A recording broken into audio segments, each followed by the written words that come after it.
Olá, meus irmãos, a paz do Senhor, tudo bem com vocês? Eu espero que você esteja bem. Eu sou o pastor Heraldo e nós estamos aqui para mais uma EBD em Foco.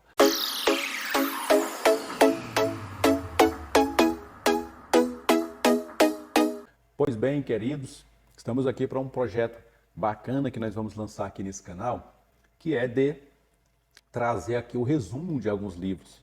Eu já li vários livros na área de educação, na área do ensino e especificamente alguns também na área do ensino da nossa querida Escola Bíblica Dominical.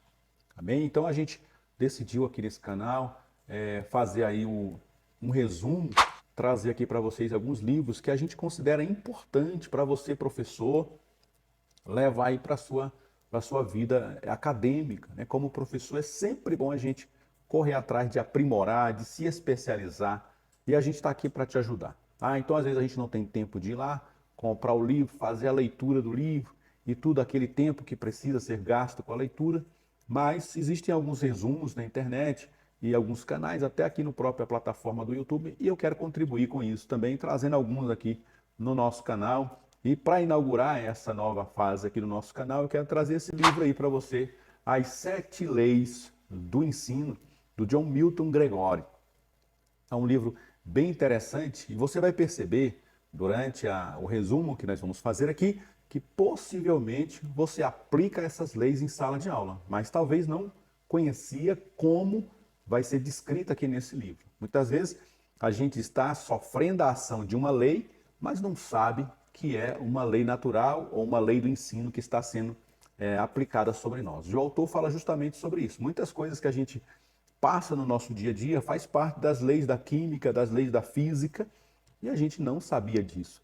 Mas a gente está sofrendo essas ações. Assim também é o processo de ensino. Muitas vezes a gente está aplicando, alguém está aplicando em nós uma lei do ensino e a gente não sabia. Mas o fato da gente fazer desconhecendo leva a gente a fazer de uma forma menos eficaz, digamos assim. Mas se a gente fizer e conhecer essas leis, obviamente, você vai ter mais eficácia naquilo que você está fazendo.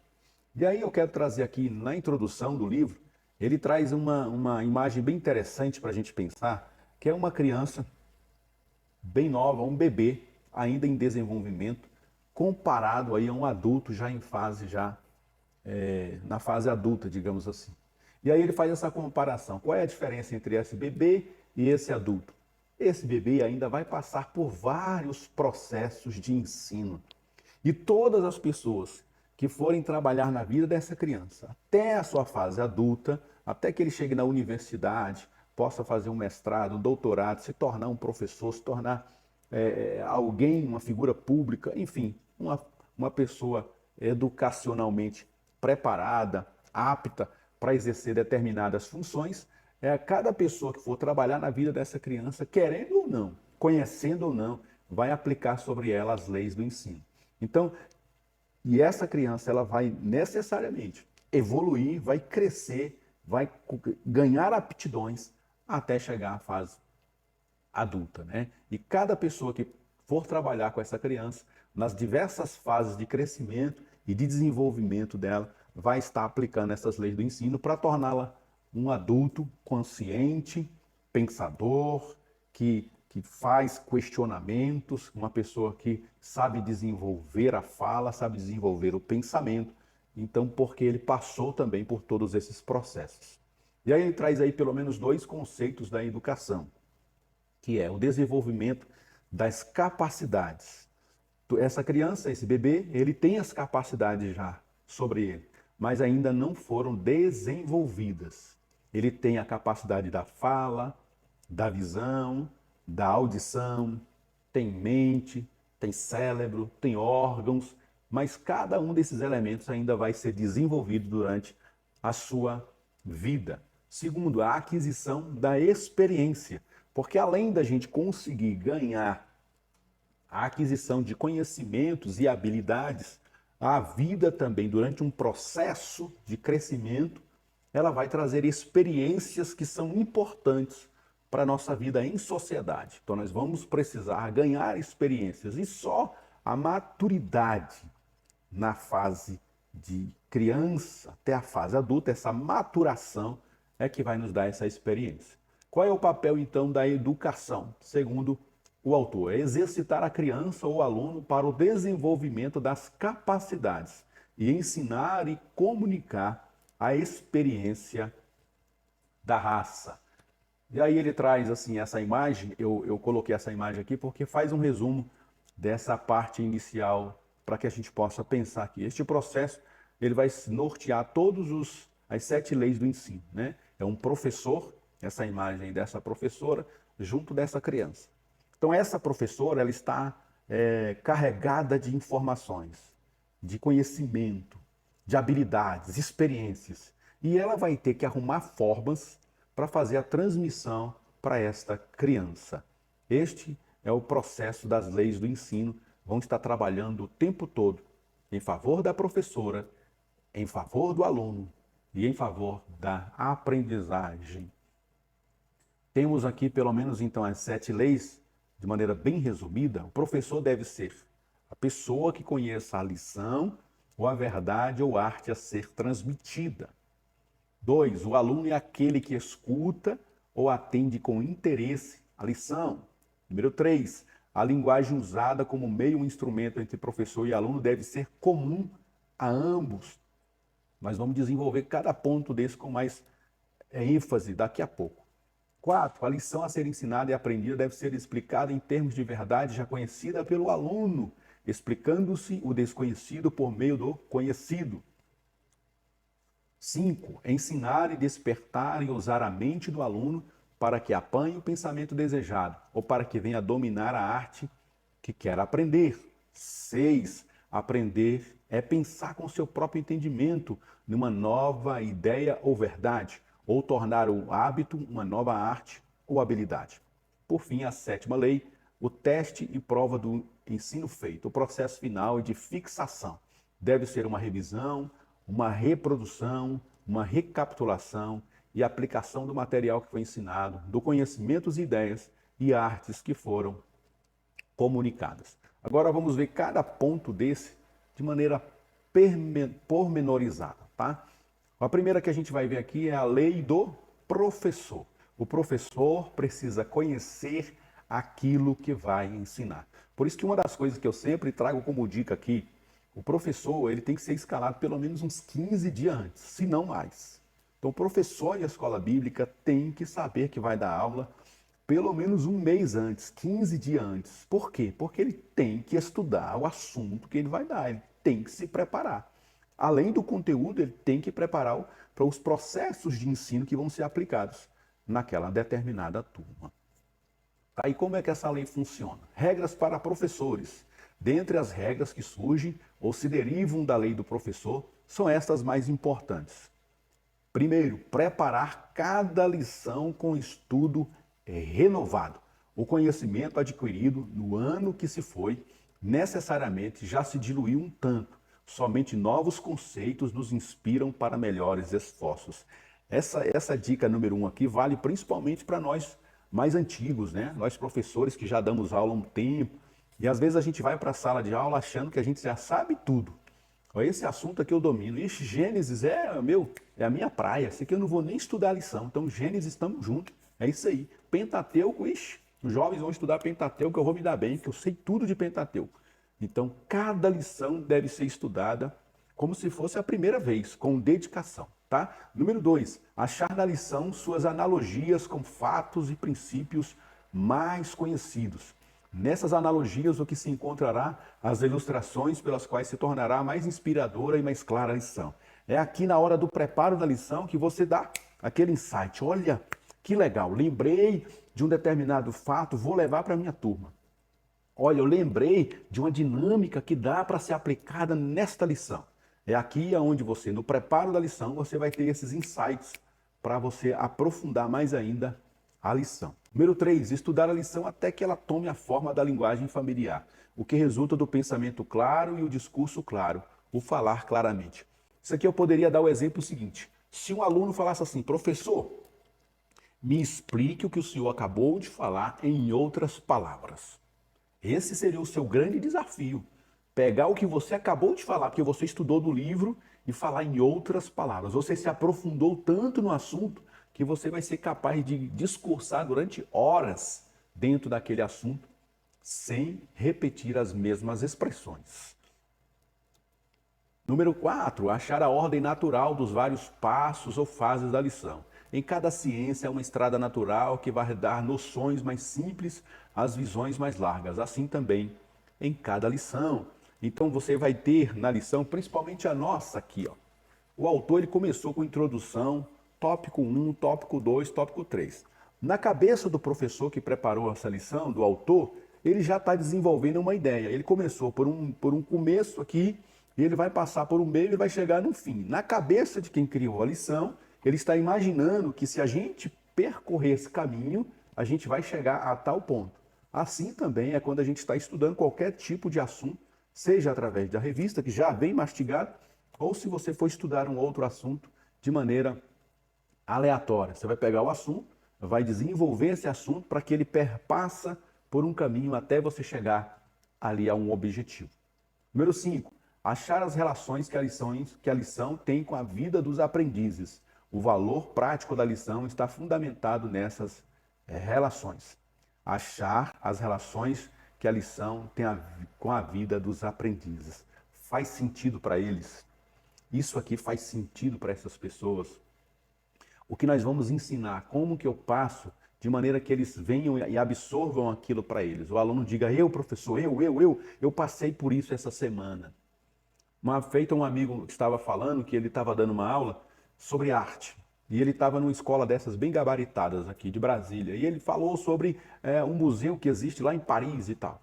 E um dos alunos levantou a mão e falou assim, professor, e estava todo empolgado, professor. Eu disse, sim, meu filho, fala, o que aconteceu? Esta semana eu estava viajando para lá, para esse museu. Eu conheci esse museu aí pessoalmente. E aí ele falou, coisa maravilha. Ele chamou o aluno lá na frente e falou, então fale para nós um pouquinho da sua experiência lá com esse museu. E enriqueceu a turma, porque ele estava falando de um assunto, mas outra pessoa veio e trouxe uma amplificação agora de uma visão do que ele já conhecia. Isso é importante para o aprofundamento do conhecimento. 6. Usar livremente todos os meios legítimos e nunca descansar enquanto a verdadeira compreensão não estiver bem clara na mente dos alunos. É onde eu entro aqui sempre batendo na tecla sobre a didática da aula.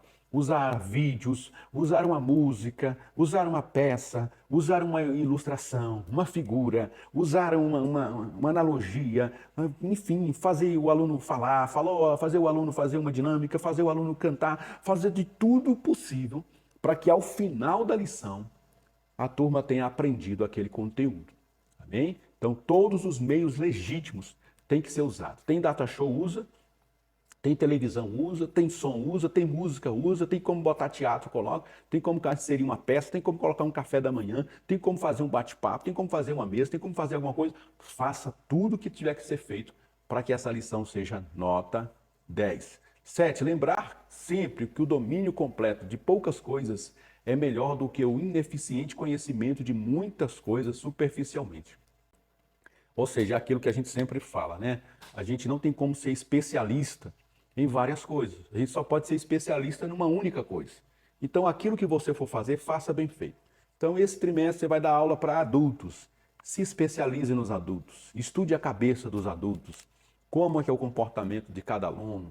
Faça amizade com eles. E aí você vai falar sobre o Gênesis. Então, pegue o livro de Gênesis, leia sobre Gênesis, se aprofunde sobre Gênesis. E você, com certeza, nesse trimestre vai crescer muito. Porque além de crescer como professor, você levou outras pessoas a crescerem com você também.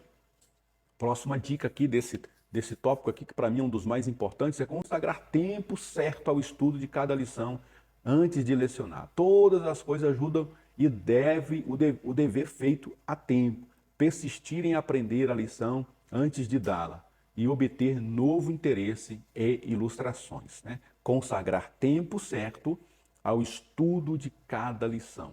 Que maravilha, né? Que a gente possa dar tempo para o nosso ensino, para nós mesmos ser absorvido durante a semana. A gente vai estudando, vai absorvendo, vai ganhando ilustrações, Deus vai nos dando imagens, a gente vai ganhando experiências ali. Quando a gente chegar no dia da aula, Deus vai nos usar. Número 9, fazer um plano de estudo e não hesitar quando necessário em estudar além do plano. Estabeleça uma meta, estabeleça um plano de aula. Já falei isso aqui em vídeos anteriores, né? Como dar uma aula como excelente, está aqui no nosso canal, que você possa acessar essa aula aí. Né? Como você dá uma aula com excelência. A gente fala sobre o plano de aula, né? Que a gente tenha um plano, início, meio e fim. Estabeleça isso que vai dar certo. E número 10, não deixar de buscar ajuda de bons livros que tratem do assunto de suas lições. Comprar, tomar emprestado ou pedir se necessário, mas conseguir de algum modo o auxílio dos melhores pensadores, o suficiente ao menos para estimular o seu pensamento. O encontro de ideias muitas das vezes traz luz, escrever suas ideias, pois que, expressando-as por escrito, poderá aclarear seus pensamentos. Né? A gente sempre diz, a gente aprende muito cedo que nós somos a média dos nossos 5 melhores amigos. Então imagina se você tivesse acesso aos 5 melhores educadores do Brasil, na parte de escola bíblica. O que você faria? Você ia aprender demais, né? Você seria a média desses camaradas, você convive com eles e aprender com eles. Mas a gente não tem acesso a eles. Como, Heraldo, eu tenho acesso ao Marcos Tuller? Como eu tenho acesso aos pensamentos do saudoso Antônio Gilberto? Através dos livros que eles escrevem.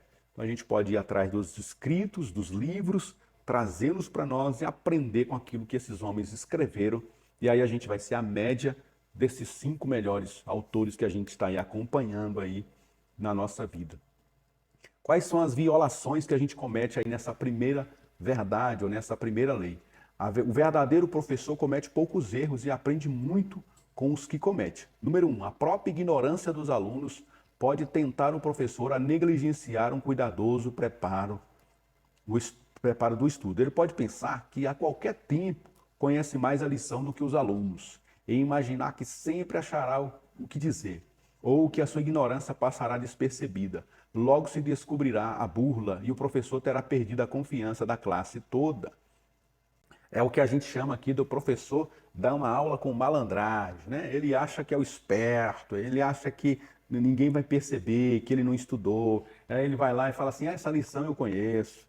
Eu já vi alguma coisa sobre Isaac, o filho da promessa. Então isso aí eu vou levar, eu vou ler e os alunos não vão perceber. Então, pensando na ignorância dos alunos, que os alunos podem não conhecer que ele não estudou, ele não estuda e aí é pego de surpresa com uma pergunta, com uma indagação, ou até mesmo com o desestímulo dos alunos naquela aula, porque os alunos vão perceber que a aula não está sem conteúdo aprofundado. Número 2, alguns professores já acham que é tarefa do aluno e não sua estudar a lição.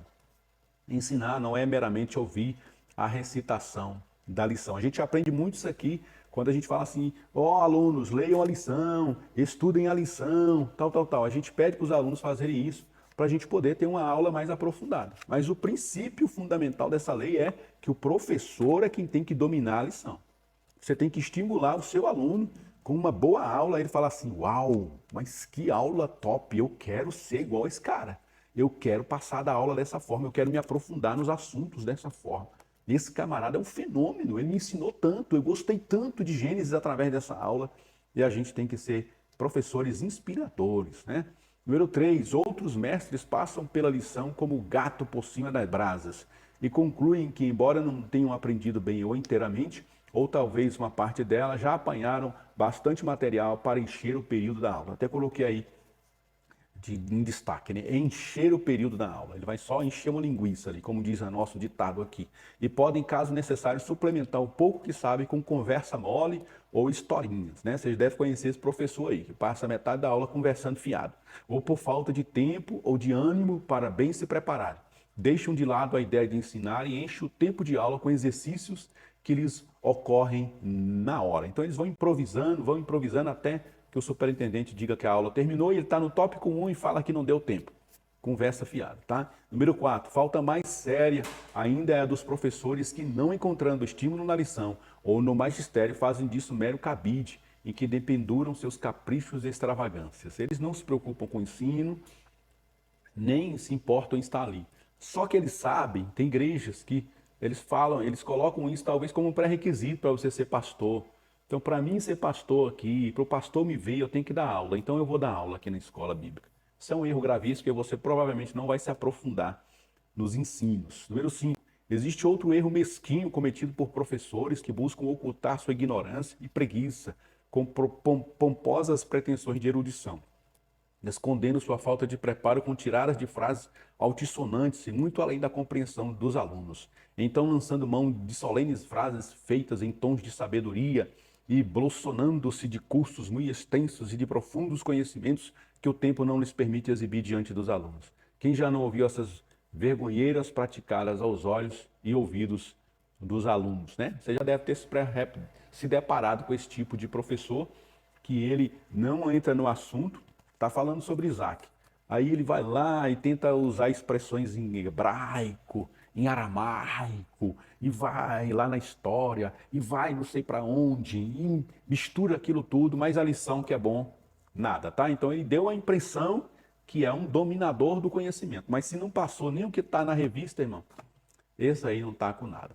Segunda lei, a lei do discípulo. A gente falou do professor e só existe professor porque tem um aluno para aprender alguma coisa. Então nós temos aqui o professor e agora a segunda lei vai falar sobre o discípulo ou o aluno. O aluno deve dedicar-se com interesse à matéria a ser aprendida. Então o papel do professor, o máximo possível, é aprender o conteúdo e dominar o assunto. Essa revista tem que estar na tua cabeça. Mas além disso, não é só isso que o ensino vai se processar. O aluno que está ali ouvindo, ele precisa manter a atenção, manter o foco. Aí que é onde o problema acontece, né? Porque nós não conseguimos muitas vezes prender a atenção do aluno. Mas o aluno no processo de ensino, ele precisa entender que a falta de atenção dele vai prejudicar o ensinamento dele. E o professor, atento a isso, vai tentar segurar a atenção do aluno da melhor maneira possível. Nesse slide aí, o autor traz pelo menos 3 tipos de atenção. A atenção passiva é aquele aluno como aí está nessa imagem, né? Essa criança parece que o pensamento dele está distante. A professora está falando lá de um assunto, ele está pensando em outra coisa, né? Quantas vezes a gente já passou por isso também? Principalmente nós adultos, que quando vamos estudar na fase adulta, cheio de problemas, já somos casados, com filhos, temos trabalho, temos o ministério, aí a gente está ali num curso, fazendo alguma coisa, e tanto problema passando pela nossa cabeça que a gente não está nem aí para a aula. A aula está rolando e a gente está pensando em outra coisa. Isso é o passivo, ele está só recebendo, mas o cérebro dele não está processando. Tem o ativo também, a atenção ativa. É essa garotinha aí, ela está pensando. Ela está ali, está atenta, o professor está falando, ela está tentando manter a atenção, o foco nele. Só que o problema é que o que ela está ouvindo, o que o professor está dizendo e o que ela está ouvindo não está fazendo sentido. A gente vai ver isso numa próxima lei, que é a lei do processo de comunicação. Então o professor está falando, ela está até ouvindo, mas não está fazendo sentido para ela. Talvez a forma que o professor está falando, a abordagem, a maneira que ele está abordando o assunto não está fazendo sentido para ela, embora ela está atenta. E o terceiro, que é o ideal, é o passivo secundário. É aquele professor que está falando, o aluno está ouvindo e está fazendo sentido para ele. Geralmente, quando um aluno está aprendendo mesmo, você vai perceber na turma, quando a turma começa a interagir. Professor, professor, professor. Aí o professor fala, sim, meu filho, pode falar. Então, seria essa forma que o senhor está falando? Olha, professor, então seria dessa maneira que o senhor está dizendo? Quando o aluno começa a colocar nas suas próprias palavras aquilo que o professor estava falando, é porque fez sentido para ele, houve ali o aprendizado. Aquela informação foi captada e houve o ensino eficaz. Então, a verdadeira atenção é essa terceira aí, ó, passiva secundária. É a atenção fazendo sentido. Você tem que estar atento, mas nem só atento, tem que fazer sentido. Isso é complicado, principalmente em turmas em que tem pessoas que não perguntam para o professor. O professor está falando, que nem uma máquina e o aluno nunca levanta a mão para perguntar, para questionar. Então ele está até atento, mas a informação está passando, está indo embora, não está fazendo sentido nenhum. E aí o autor traz um exemplo aí, por exemplo, como se o professor estivesse dando uma aula sobre a Palestina. E ele começa a falar sobre a Palestina. A Palestina é um estado que fica em tal região do mundo e localizado e tal. E ele vai falando. Por mais que os alunos estejam atentos àquilo, não faz sentido para ninguém. Agora vamos supor que ele pegasse um vídeo e falasse assim, gente, assiste esses vídeos aí. Aí falasse sobre a guerra da Palestina. Aí mostrasse a guerra, pessoas morrendo, pessoas... E aí ele falasse assim, gente, houve um testemunho dessa pessoa que mora lá na Palestina. Aí ele ia ver uma pessoa vestida, caracterizada, como é que são os moradores de lá. Olha, gente, a religião de lá é composta de tantas assim, tantas assim, tantas assim, tantas assim. E ele começasse a fazer os alunos imaginarem. Imagine vocês que a Palestina, o clima da Palestina é como se fosse quem mora aqui no Nordeste. Aí algumas pessoas foram levantar a mão, olha, imagina o Nordeste, aquela secura do Nordeste, é bem parecido, é bem seco o clima lá, e a noite faz muito frio. Quantos aqui são do Rio Grande do Sul? Faz muito frio lá no Rio Grande do Sul em algumas épocas, não é? Então lá na Palestina é assim. Então o professor, de alguma forma, ele tem que fazer com que aquilo que ele está falando faça sentido para os alunos, para que com a relação da atenção com os sentidos, o aprendizado possa acontecer. Olha mais alguns pontos interessantes que ele traz sobre essa segunda lei, que é a lei do aluno. Habilidades do professor para manter a atenção do aluno. O aluno tem que se esforçar, mas muitas vezes ele não está nem aí. Mas e nós, professores, como que nós conseguimos manter a atenção dessa turma? E aí a gente vai encontrar aí alguns empecilhos da atenção. É a apatia e a distração. Principalmente os jovens, né? O jovem entra às vezes assim moribundo, e ali ele está pensando na namorada, no namorado está pensando na morte da bezerra, ou então na classe de adultos, o rapaz está cheio de problemas, está cheio de dificuldade, está com problemas conjugais, e ele está todo distraído na aula. Como que você então traz ele para a aula? Essa é uma arte. Ser professor precisa usar todos os recursos possíveis. Ó, gente, fulano de tal, lê para mim o capítulo 2. É assim que a gente faz. O cara está distraído ali, não está nem na aula mais, tá? A mente dele está lá na lua, você chama ele e fala assim, fulano de tal, Dona Maria, lê para mim aí o versículo de número 2 do capítulo 1 de Gênesis. Vamos lá, minha irmã, fulano de tal, lê para mim. Então, quando você fazer isso, o aluno aí tá feio. O professor pode chamar meu nome, deixa eu ficar mais ligado aqui. Não deixa a mente devagar demais, senão eu posso pagar um mico aqui. Então, essas são estratégias que a gente usa muitas vezes para chamar a turma. Gente, vocês estão entendendo? Tem alguém que quer dar um exemplo? Dá um exemplo aí, irmão João. O que o senhor entendeu? Irmã Joana, fala para mim o que a senhora está compreendendo. Faz um resumo para mim. E aí a pessoa vai tentar, ali na medida do possível, fazer as interações necessárias, tá? E aí também trouxe aí nesses slides uma imagem de uma professora dando aula para uma turma infantil. E aí você percebe uma professora para a turma infantil. Olha a habilidade que essa professora tem que ter para manter a turma, né, a atenção dessa turma aí de crianças. Tem que ser um fenômeno da educação para manter 30 crianças numa sala de aula atenta a ela. Por isso que ela tem que usar musicalização, fantoche, tem que usar brincadeiras, e ela tem que deitar no chão, e ela tem que pular com eles, levar para o parquinho para eles se distraírem um pouco e depois voltarem e prestar atenção. E aí o que eles estimulam aí, a questão da criança é que a lição tem que ser curta e constante. Então, nesse primeiro momento, a criança vai ter uma aula curta ali de 20 minutos, falando sobre José. Vamos lá, falar sobre José.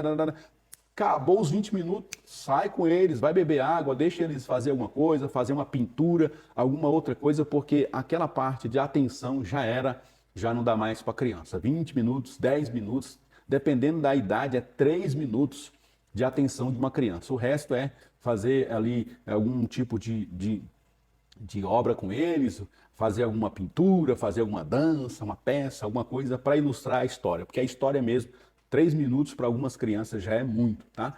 E ele também traz a ideia da página do livro, né? Como é que funciona isso? Você já deve ter passado por isso, de ter lido a página de um livro inteira, chegou no final da página, você não lembra o que estava escrito lá. Não lembra nem do título da página. A página falava sobre a descendência de Isaac. Aí você termina lá e não lembra nem o nome. Você não lembra nem aonde ele nasceu. Você não lembra de nada do Isaac. Então você passou em branco. É por causa da falta de atenção. É difícil? É muito difícil, mas é uma arte, é uma lei e ela precisa ser trabalhada e aplicada. Então você, professor, que está aprendendo aqui, essa segunda lei, essa é fundamental. Então chame a atenção do seu aluno. Ô fulano, você vai estar com a revistinha na mão, você pega a revistinha aí, ó, fala assim, fulano, lê para mim aí. Lê para mim o tópico 1.2, por favor. Você percebeu que ele está quase dormindo, você percebeu que ele está ali desatento, está olhando o celular. Fulano, pode ler para mim aí a introdução? Olha, gente, vamos ficar de pé. Vamos fazer aqui uma dinâmica aqui. Vamos fazer um negócio. Então você tem que lançar a mão dos vários recursos para chamar a atenção da turma aí. Tudo bem? E aí mais algumas considerações para essa regra. Regra para professores, nunca começar a lição sem ter prendido a atenção da classe. Já viu aquele professor que começa falando, falando, falando, tem gente chegando do banheiro, tem gente chegando do bebedouro, tem gente ainda entrando na sala, o outro está fazendo a chamada lá na porta, e vira aquela coisaiada toda, e tem gente falando de um assunto paralelo, alguém dando um aviso, e ele está falando. Quer dar o conteúdo, mas não se preocupe em dar um conteúdo sem antes ter prendido a atenção dos seus alunos, tá? Estudar por alguns instantes a fisionomia dos alunos para ver se de fato todos estão presentes corporal e mentalmente. Já participei de alguns cursos que o professor ele tem uma sacada inteligente. Ele dá uma aula de meia hora no máximo. Aí, a cada meia hora ele dá um intervalo de 10 minutos. Gente, vamos lá, um intervalo. Atenção, vamos lá, intervalo rapidamente. Vão ali ao banheiro, quem quiser beber água, quem quiser atualizar o WhatsApp, porque a nossa mente está o tempo todo querendo atualizar o WhatsApp, a gente está querendo ir no banheiro, a gente está querendo perguntar alguma coisa para o colega do lado e a gente está... A atenção o tempo todo está querendo ir embora. Então o professor atento, ele corta ali um pouquinho, deixa as pessoas tomarem uma água, ir para o banheiro e volta depois. É melhor do que deixar a atenção se perder, depois você não recupera mais aquela atenção. Número 2, parar logo que a atenção deles foi interrompida ou perdida e esperar até tornar a aprendê-la inteiramente. Seria o caso de você estar voltando ali, cedeu um intervalo para eles foram ao banheiro, beberam água, atualizaram o WhatsApp, estão voltando. Nunca recomece a aula sem eles todos estarem atentos ao que você está falando. Número 3, nunca esgotar inteiramente a atenção dos alunos quando surgirem os primeiros sinais de fadiga. Pare, é o que eu falei aqui, né? Você está dando uma aula, então a aula vai durar 1 hora. Então passou ali meia hora, você percebeu que já está fadigando a turma, dá uma pausa, né? Traz uma garrafa de café, traz uma água. Gente, uma pausa aí de 5 minutos, tome aqui um café, tome aqui uma água, venham aqui rapidamente, trouxe aqui uma balinha para vocês. Como é que foi a semana de vocês? Deixa quebrar aquele clima, depois volta de novo, prende a atenção deles e vai para mais um bloco de aulas, tá? Número 4, adaptar o comprimento ou duração da idade, a idade ou duração da lição à idade dos alunos. Quanto mais novos os alunos, mais breves as lições. Então, crianças, lições bem rápidas. Adolescentes, bem rápidos. Jovens, 40 minutos, 30 minutos de aula. Tem gente que quer dar 1 hora de aula para jovens. Gente, é muita coisa para essa turma. Adultos, 45, 50 minutos no máximo. O restante é dinâmica, é interação, é um intervalinho para eles irem ao banheiro. A gente acha que 1 hora que a gente recebe para dar uma aula dessa é pouco tempo. É pouco tempo ou nada. Se a gente estudar bem, 40 minutos é o suficiente. Vai sobrar 20 minutos para você fazer um quebra-gelo, para você liberar um tempo para eles tomar um café no meio da aula, olharem o WhatsApp. Dá tempo sim. Se a gente se organizar, fizer um plano de aula, dá certo sim, tá? Número 6, despertar e manter o mais vivo interesse possível para com o assunto. O interesse e a atenção trabalham em cooperação, estimulando-se mutuamente. Número 7, apresentar os aspectos da lição e empregar as ilustrações que correspondem à idade e o alcance dos alunos. Então você tem que ir, no aluno, que classe que é, que aula que é, que tipo de é, baseado na classe, na idade, na faixa etária. Você tem que trabalhar isso, porque senão eles não vai fazer sentido para eles. Consequentemente, eles não vão ficar na sua aula. A cabeça deles estão em outro lugar e o corpo está lá, tá? Número 8, apelar sempre que possível aos interesses dos alunos. Aí eles estão ali, então a pessoa mais importante ali são eles, não sou eu. Eu sei o que eu estou fazendo, eu sei da minha missão. Mas a maioria deles está ali por vontade do pai. Porque o líder pegou no pé a semana toda, eles não queriam nem estar ali. Na verdade é essa, a maioria dos nossos adolescentes, jovens, não queria nem estar ali. Está ali porque o pai e a mãe mandou, porque o líder mandou. Então agora que eles estão lá, agora é o seu papel chamar a atenção dessa turma aí, tá? Número 9, histórias, cânticos e assuntos favoritos dos alunos sempre constituem ótimos meios para se prender a atenção e o interesse deles. Descobrir quais são e usá-los, né? Então eu sei que essa turma aqui gosta muito de música, são muitos visuais, eles são muito auditivos, eles gostam muito de figuras, eles gostam de fazer peça. Então descobre o que aquela turma gosta e aplica isso em todas as suas aulas, que vai dar certo, né? Número 10, tomar cuidado com as fontes de distrações, tais como os ruídos desusados tanto dentro como fora de salas de aulas, e buscar reduzi-los ao mínimo, né? Infelizmente, esse item aqui, a gente acaba ficando penalizado, porque tem muitas escolas bíblicas que é feita em prédios adaptados. Essa é a verdade. Você tem um prédio que era um salão, aí você constrói lá e começa a dar aula. E bem na frente é uma avenida principal e passa carro de som, e passa carro, é aquela barulheira, é aquela coisa. E toda hora que passa um carro de som, a atenção vai embora. Toda hora que alguém passa ali perto da porta, a atenção vai embora. Então, infelizmente, as nossas estruturas das escolas dominicais não foram pensadas para ser uma sala. É a adaptação e aí a gente não consegue alcançar aqui essa qualidade na nossa aula. Mas o que a gente puder fazer para reduzir o ruído, barulho, distrações nas nossas aulas será importante. Número 11, preparar com antecedência perguntas que provoquem o pensamento, certificando-se de que não estão acima das idades e possibilidades dos alunos. Número 12, tornar a apresentação da lição mais atrativa possível, usando ilustrações e todos os meios legítimos. Tomar cuidado, porém, para que tais meios não se tornem tão proeminentes ou salientes que sejam fontes de distração. Então, às vezes, um slide, às vezes ele pode atrapalhar, porque vai distrair a turma, vai fazer a turma entrar naquele estado de gargalhada, de êxtase. Você passa um vídeo que era para ajudar, mas acabou foi atrapalhando na atenção dos alunos. Mas esses recursos têm que ser usados e abusados. 13, mostrar e manter para com tudo a melhor atenção possível, bem como o mais genuíno interesse pela lição. O verdadeiro entusiasmo é contagiante. Então, é uma boa aula, gente, não tem erro não. Uma aula bem preparada, uma aula bem elaborada, com ilustração, com data show, por mais que você não tenha um data show, você levou um cartaz, você fez uma dinâmica. Gente, não tem erro. Os alunos vão ficar com água na boca e vão ficar logo querendo voltar para a próxima aula sua, tá? Número 14, estudar o melhor modo de usar os olhos e as mãos.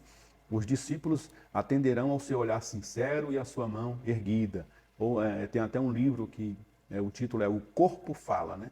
Então os nossos gestos dizem muito. A pessoa vai dar aula e ela já imagina se eu estivesse dando aula para vocês sempre aqui assim, gente, pois é, o ensino é muito.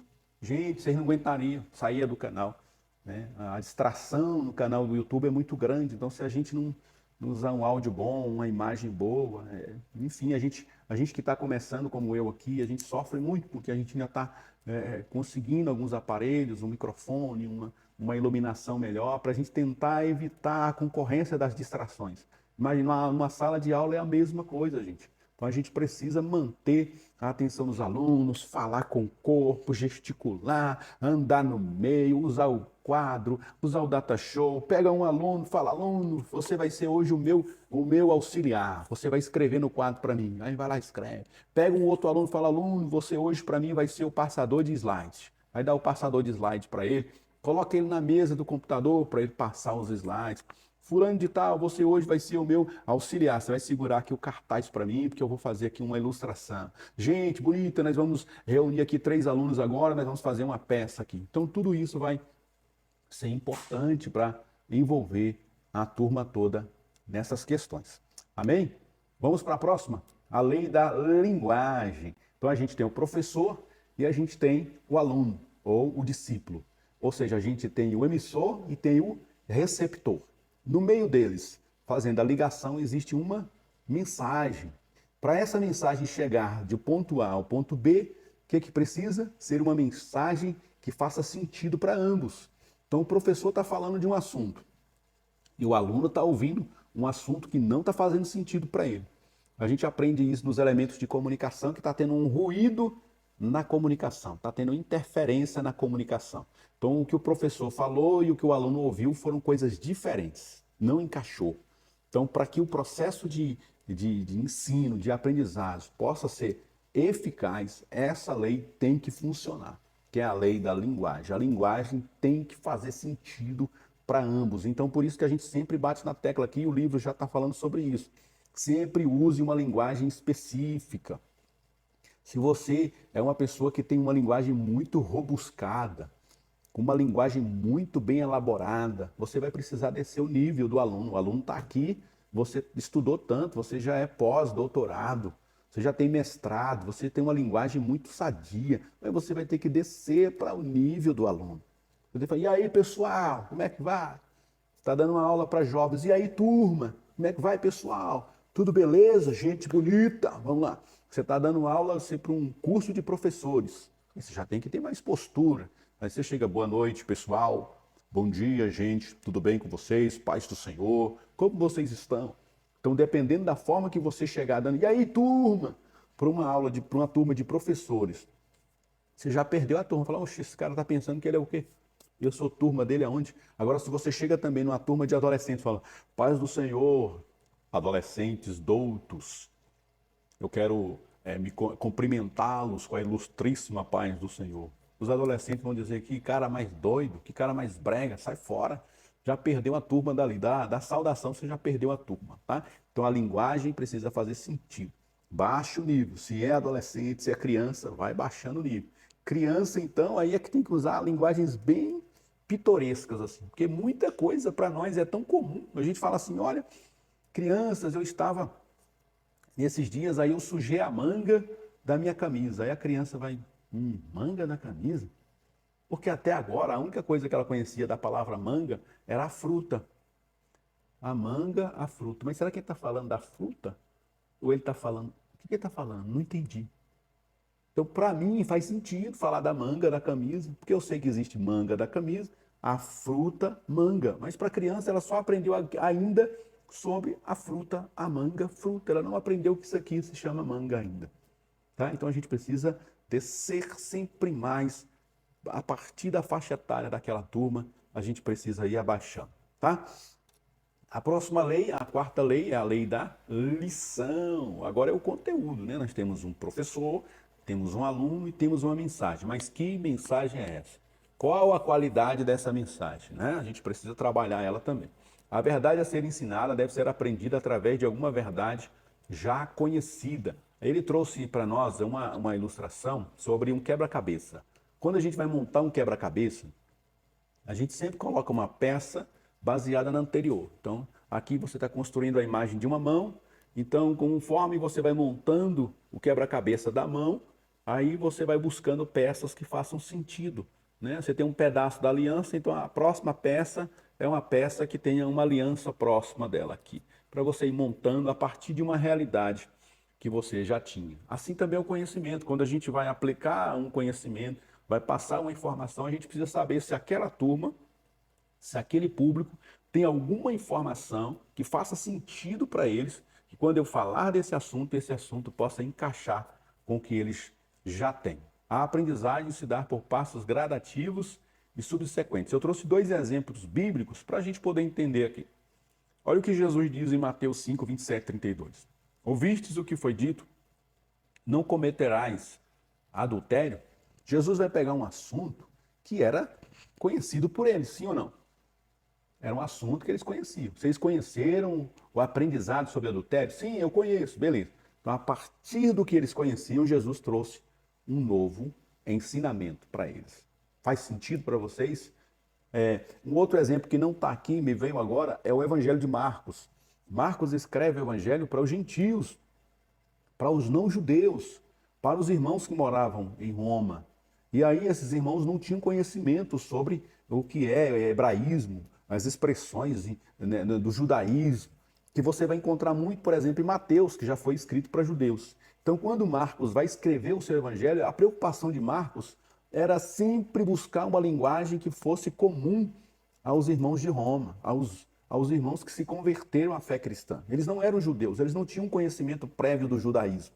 Então, mesmo que Marcos às vezes citava alguma expressão, uma expressão que era comum para os judeus, ele fazia questão de explicar. Quando ele dizia assim, ó, tal expressão assim, assim, aí ele dizia que quer dizer isso, isso, isso. Olha, está escrito assim, isso quer dizer isso, isso, isso. Você vai encontrar muito isso no Evangelho de Marcos. Ele falando uma coisa, poucas vezes que ele falava, e mesmo assim ele explicando aquilo, né? Talita cumi, que quer dizer menina levanta. Todo judeu sabia que talita cumi é menina levanta, mas quando ele diz isso em Marcos, ele está fazendo questão de dizer que isso significa menina levanta, porque eles não tinham essa informação previamente, tá? Também tem outra expressão aqui em Mateus 8:4, E diz, em seguida Jesus lhes ordenou, não fales sobre este acontecimento a ninguém, porém vai, mostra-te ao sacerdote e oferece pela tua purificação os sacrifícios. Então ele está falando para um judeu, ele está falando para uma pessoa que conhecia de lei, ele está falando para uma pessoa que morava ali, possivelmente um judeu. Porque se ele fala isso para um ímpio, para um pagão, para uma pessoa que não conhecia a lei de Deus, a pessoa ia ficar sem entender, mas como eu vou mostrar ao sacerdote? Como assim eu vou para o sacerdote? Eu não estou entendendo o que ele falou. Eu fui curado. O que eu sei é que eu estou curado, mas ele falou que eu tenho que ir lá para o sacerdote. O que ele está querendo dizer com isso? Então não ia fazer sentido. Jesus, quando ele disse, vai e mostra-te ao sacerdote, ele está falando porque ele está falando para um judeu, e o judeu tem um conhecimento prévio da lei de que toda vez que ele era curado, ele precisava se dirigir ao templo, procurar o sacerdote ia examinar a lepra, ia determinar se ele foi curado ou não. Então, para que ele pudesse voltar ao convívio social, quem tinha que liberar ele era o sacerdote. Então, por isso que ele tinha que voltar lá para o sacerdote dizer, ó, ok, você está curado. Mas se ele dissesse isso para um não-judeu, para uma pessoa de outra região, possivelmente a pessoa não ia ter essa informação. Assim também é quando a gente vai passar uma informação para alguém, a gente vai ensinar alguém, a gente precisa saber qual é o nível daquela turma, em que nível eles estão, para que a partir daí a gente vai construindo a partir da informação que ele já possui. Tá? Esta é a lei da lição. Próxima lei, a lei do processo do ensino. Estimular e dirigir as atividades do aluno e, se possível, nada lhe dizer do que ele possa aprender por si. Qual que é a filosofia dessa lei para a gente fazer aqui um resumão dela? Podemos aprender sem professor, por exemplo. Então a gente aprende com nossos pais, a gente aprende de maneira autodidata, né?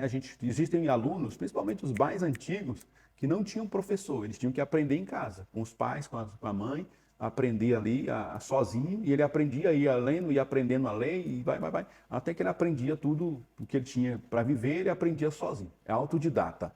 A escola da vida, por exemplo, a gente aprende com a nossa própria vida. O verdadeiro ensino estimula os alunos a ganhar conhecimento. O professor é um guia, então você tem o conhecimento, está aqui, está acessível a todos. O aluno pode ir lá e pegar por si só e aprender, é o autodidata, ele pode ir lá e pesquisar sozinho. Qual é o papel do professor? É facilitar com que esse aprendizado chegue mais fácil aqui ao aluno. O aluno pode aprender só? Pode aprender só. Mas se o professor fizer a sua função, que é de ensino, ele vai pegar essa informação e vai levá-lo de maneira didática para esse aluno, para que o aprendizado seja mais eficaz. Tá? Regra para os professores dentro dessa lei. Ter em mente o alvo, despertar a mente dos alunos. Nós temos que despertar o interesse dos alunos também. E a gente, você que já passou por escola, né, pelo primário, a gente chamava de primário, hoje é o primeiro grau, o segundo grau, né? Você passa pelo ensino fundamental, ensino médio. A gente passa o tempo todo ali dentro sem ser estimulado a nada. A gente só vai porque a mãe mandou, a gente só vai porque se não for vai apanhar em casa, vai reprovar, vai virar vagabundo, vai virar não sei o quê. A gente não queria nem estar ali. E hoje, com a mentalidade que eu tenho, eu estava até conversando esses dias com uma pessoa, com a mentalidade que eu tenho hoje, se eu conseguisse, com essa mente que eu tenho hoje, e chegar lá naquele heraldo dos anos 1900, 1980, alguma coisa, 1992, quando eu estava no ensino fundamental, no início dos anos 2000, quando eu estava fazendo faculdade, gente, com essa mentalidade que eu tenho hoje, naquele heraldo lá, eu tinha acelerado, eu tinha dominado tudo, mas a gente quando está lá, naquele período, a gente não dá valor, a gente não é estimulado, a gente só está ali por estar, a gente só quer o ensino médio, a gente só quer terminar o segundo grau, a gente só quer fazer aquela faculdade logo porque o meu pai me mandou fazer, e aí a informação que a gente pega é só para passar na prova, e a gente passa na prova sim, mas depois a gente vai perceber que gastamos o nosso tempo e, além de tudo, recursos, né? Pelo menos os recursos ainda a gente consegue recuperar, mas o tempo jamais ele volta atrás. Como eu me arrependo de não ter me dedicado melhor aos estudos quando eu podia, né? Alguns erros da lição apenas prelecionando, ou seja, é aquele professor tagarela. Ele pega a lição, gente, lição de número 8. Vamos abrir aí, página 10. E aí os alunos abrem e ele diz ali, vamos lá, então, lição de número 8, Isaac, o filho da promessa. Texto áureo. Aí ele começa a ler. Objetivos da lição. Gênesis. E aí começa a ler, vai até o final e diz: Pai do Senhor, Deus abençoe e até a próxima lição. Não é assim. A gente não pode dar lição só despejando a informação, porque aquela informação vai cair como num ralo e vai para o esgoto, tá? O professor exigir pronta e rápida recitação nas mesmas palavras. Ele está falando assim: olha, aconteceu isso, aconteceu isso. Ah, fulano de tal, o que você entendeu agora aí? Não, não é assim não. Espera, todo mundo entendeu? Eu vou fazer umas perguntas agora, hein? Então presta atenção. Eu vou perguntar. No tópico 2 eu vou separar duas perguntas aqui daqui a pouco. Você prepare, você primeiro prepara o aluno, porque aí ele vai focar mais, ele vai prestar mais atenção. E aí quando você fizer a pergunta, ele está preparado para aquela pergunta, tá? Não dar tempo aos alunos para pensarem quando é feita uma pergunta. Sexta lei, a lei do processo da aprendizagem. O aluno deve reproduzir em sua própria mente a verdade a ser aprendida. É aquilo que a gente já falou durante o decorrer dessa aula. Fez sentido para ele? Então ele deve falar aquilo que você falou para ele com as suas palavras, ele deve falar agora com as palavras dele. Aí a informação chegou e o conhecimento chegou. Como é que funciona esse processo? Que a gente, primeiro, tem que decorar. Querendo ou não, quando você estudou a tabuada, né? Eu me lembro até hoje, época difícil estudar a tabuada. 1 mais 1, 2, 2 mais 2, 4, 3 mais 3, 6, 6 mais 6, 12. E aquele negócio de somando, somando, multiplicando, multiplicando, dividindo, dividindo. Tinha que aprender que a tia ia cobrar, que a professora ia cobrar. Meu Deus do céu. O tempo difícil foi o tempo da tabuada, não é? Mas você teve que decorar. Só que alguns processos, eles, além do decoreba, você precisa compreender como é que os processos funcionam. Então, decorar que 1 mais 1 é 2, ok. Agora você precisa entender quando as contas precisarem de trabalhar uma fração, por que divide, por que soma, por que multiplica. Tá? Traduzir o ensino por palavras suas, procurar prova das afirmações que estuda, encontrar a parte prática da matéria, testar o conhecimento dos alunos. Esses dois últimos é importante aqui, ó, encontrar a parte prática da matéria. Porque o assunto, ele está aqui. O Isaac vai ser estudado agora nessa semana. Eu estou gravando esse vídeo na mesma semana que nós vamos falar sobre o Isaac, lição de número 8, Isaac é o filho da promessa. Então você que é professor, que vai dar essa aula, você precisa trazer alguma coisa que faça relação com os alunos. Porque a pergunta que eles vão fazer no final, se você não fizer isso, eles vão perguntar: e daí? O que eu tenho a ver com Isaac? Isaac já morreu. O que eu tenho a ver com Isaac? Então todo tópico tem que ser aplicado. Toda lição tem que ter aplicação pessoal. Faz sentido para os alunos? Falou do coração dos alunos? Aí eles vão absorver aquele conhecimento. E você também tem que testar o conhecimento dos alunos, ver se eles de fato estão aprendendo. Aqui a colar faz uma pergunta, aqui a colar chama a atenção deles. Fulano de tal, você podia resumir o tópico 1 para mim? Deixa os alunos participarem para que o processo aconteça, tá? Quais são as regras práticas para professores e alunos? Número 1, ajudar o aluno a ter uma ideia clara do trabalho a ser feito, fazer o aluno expressar por palavras suas o assunto da lição, fazer perguntas para atingir o objetivo, testar o conhecimento dos alunos. E quais são os erros que se deve evitar nessa sexta lei? Deixar o aluno confuso e avançar sempre na matéria. Esse é um problema que a gente tem na escola dominical terrível, por causa do horário, né? O horário é pouco, às vezes não dá tempo, aí a gente fala uma coisa, passa para frente, que passa para frente. Eu me lembro que um tempo atrás, nossas lições eram 4 tópicos. A gente não chegava no 4º tópico, só ficava nos 3 primeiros. Aí diminuíram para 3 tópicos e muitos professores só chegam no tópico 2, não vai nem para o tópico 3. Então a lição muitas vezes ela fica fracionada, não fez sentido para os alunos porque você não foi do início ao fim dela. Então isso deve ser evitado. Dar mais valor às palavras do que ao seu significado. Então, cara, fala a palavra para se mostrar inteligente. Não é assim, tá? A gente fala para gerar conhecimento, para transmitir informação, não para que alguém saiba que eu sou uma pessoa catedrática. Negligenciar as aplicações. Ou seja, cada lição precisa ter a sua aplicação. Conclusão, sem aprendizagem não há ensino eficiente. Então essa lei vai ensinar o seguinte: sem aprendizagem não há ensino eficiente. Você só passou a informação, você deu a sua lição, cumpriu a escala, mas a informação não processou a aprendizagem eficiente, tá? E a sétima lei, a última lei que esse livro vai tratar, é a lei da recapitulação e da aplicação. Nós, de professores de escola dominical, nota 0 para isso. Nota 0, porque nunca nós chegamos ali no final, que é a conclusão da lição e as perguntas que a gente podia fazer.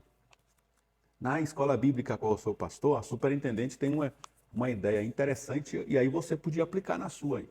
Ao final de cada lição dos adultos, dos jovens, aí ela elabora pelo menos umas 10 perguntas ou mais para os alunos responderem. No tópico 1, o que se diz sobre Isaac? No tópico 2, uma coisa foi dita, o que foi dito? No tópico 3, o Abraão falou tal coisa. O que o Abraão disse?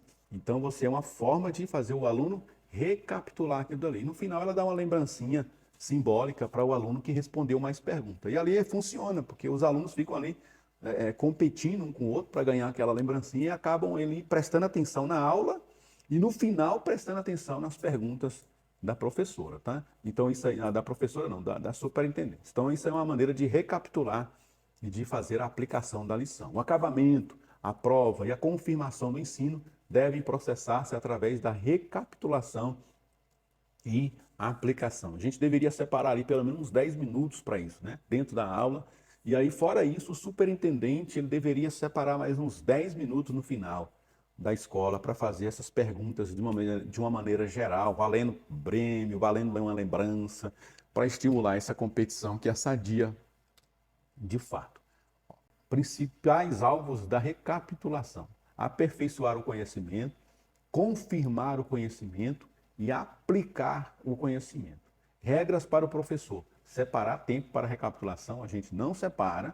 No final da lição, recordar o que se falou, a gente não chega nem nessa parte. Procurar o máximo de aplicações, a gente não faz isso, a gente atropela o assunto, geralmente a gente não aplica as nossas aulas. Animar e encorajar os alunos e perguntar sobre a matéria anterior. Olha que legal, né? O professor vai dar uma aula agora nesse domingo, vai falar sobre Isaac. O certo era a gente retomar a lição anterior, lembra de uma das leis? Tem que fazer conexão com o que o aluno já aprendeu. Então, baseado no que o professor falou, separa ali uns 5 minutos, recapitula. Pronto, recapitulei a lição anterior. Agora eu vou falar sobre essa lição daqui e no final eu vou recapitular essa própria lição novamente. Erros a evitar: esquecer a importância da recapitulação, guardar a revisão só para o fim de um período longo. Geralmente tem escolas dominicais que fazem, né? Uma gincana de perguntas, mas é para o final do trimestre. Gente, 3 meses é muita coisa para você guardar uma informação. Não guarda. O nosso cérebro não faz essa gravação. Então, ó, sempre que terminar a lição, separa um tempo. Você que é superintendente, arrume um jeito aí, é 2 horas de aula, né? 2 horas de escola dominical. Não é possível que você não consegue separar aí, gente, separar aí 2 minutinhos para fazer umas perguntinhas para os alunos. Não é possível que eu não tenha. Né? Vamos separar tempo para isso. Conclusão aqui dessa lei: a lei da recapitulação quer e requer a presença da renovada visão e o novo uso de material já aprendido. Gente bonita, fazendo aqui uma conclusão geral desse livro. Tá? Se você chegou até aqui, parabéns. O assunto para você foi interessante. Compartilha, né? Comenta aí se você sabia dessas leis ou se você mesmo sem saber aplicou alguma delas sem saber, né? E aí a gente agora vai fazer essa conclusão. E se você chegou aqui, parabéns. É porque você está se esforçando para aprender.